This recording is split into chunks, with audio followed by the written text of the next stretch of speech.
রহিম আসসালামু আলাইকুম। কেমন আছেন সবাই? আশা করছি আল্লাহর রহমতে সবাই ভালো আছেন, আর আমি আলহামদুলিল্লাহ ভালো আছি আল্লাহর রহমতে এবং আপনাদের দোয়ায়।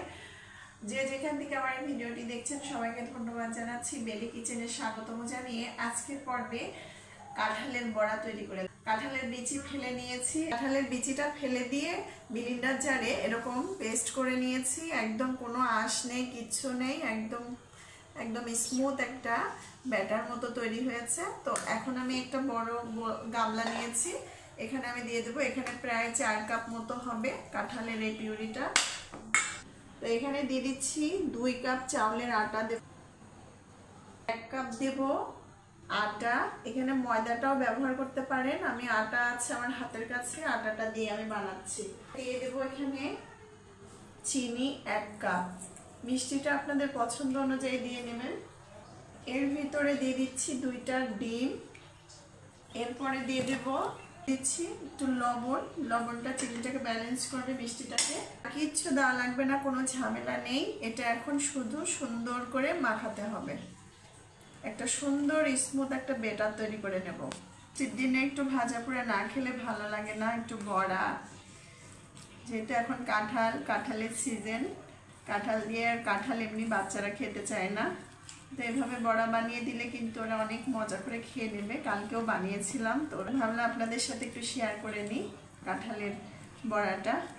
এই যে ব্যাটারটা কিন্তু এরকম হবে, খুব ঘনও করবো না আবার খুব পাতলাও না, এই যে এরকম হবে, দেখেন ঠাক ঠাক করে পড়ে যাচ্ছে। তো এরকম করে নিলে কিন্তু এই বড়াটা খেতে খুবই ভালো লাগবে।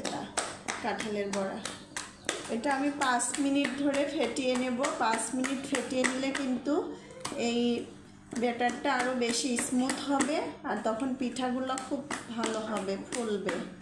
এই তো ব্যাটারটা কিন্তু আমার রেডি। এই যে দিয়ে দিচ্ছি, বিসমিল্লাহ।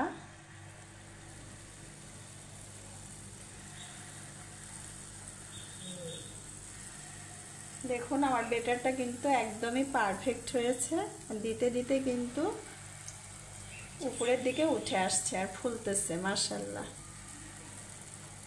দেখেন কত সুন্দরভাবে ফুলে যাচ্ছে।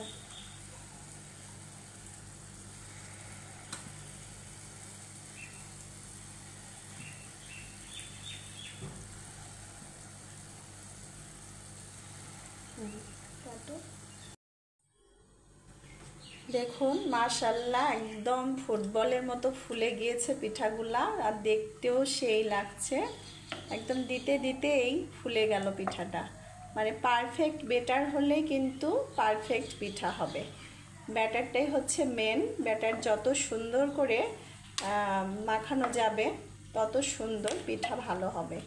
তো এই যে দেখেন, তো এটা কিন্তু একদম মিডিয়াম টু আঁচে, লো আঁচে রেখে দেব, যেহেতু পিঠা তো, নইলে উপরটা পুড়ে যাবে আর ভিতরটা কিন্তু একদমই কাঁচা থাকবে। সেজন্য একটু সময় নিয়ে এই পিঠাগুলো ভেজে নিতে হবে, তবেই ভিতরে এবং উপরে দুটোই সুন্দরভাবে ফুলে একটা সফট ভাব চলে আসবে। এগুলো লাল লাল করে ভেজে নেব, তারপরে দেখা। এই যে আমার পিঠা কিন্তু ভাজা হয়ে যাচ্ছে, আর এই যে দেখুন এর কালার। তো এখন আমি তুলে নিচ্ছি। আগেও আমি কটা ভেজে নিয়েছি, আর দেখেন একদম ফুটবলের মতো ফুলে গিয়েছে, মাশাআল্লাহ। বাকিগুলো আমি একইভাবে ভেজে নেব।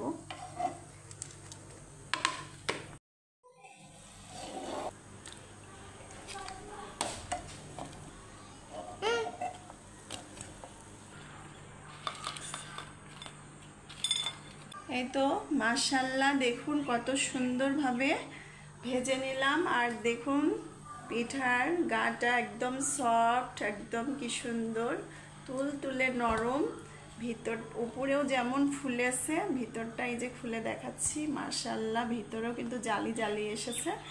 একদম মানে কি বলবো, খেতে অসাধারণ অসাধারণ। বাচ্চারা তো ভীষণ খুশি হয়ে খেয়ে নেবে। তো যাই হোক, আজকে এই পর্যন্ত। সবাই ভালো থাকবেন, সুস্থ থাকবেন। আসসালামু আলাইকুম, আল্লাহ হাফেজ।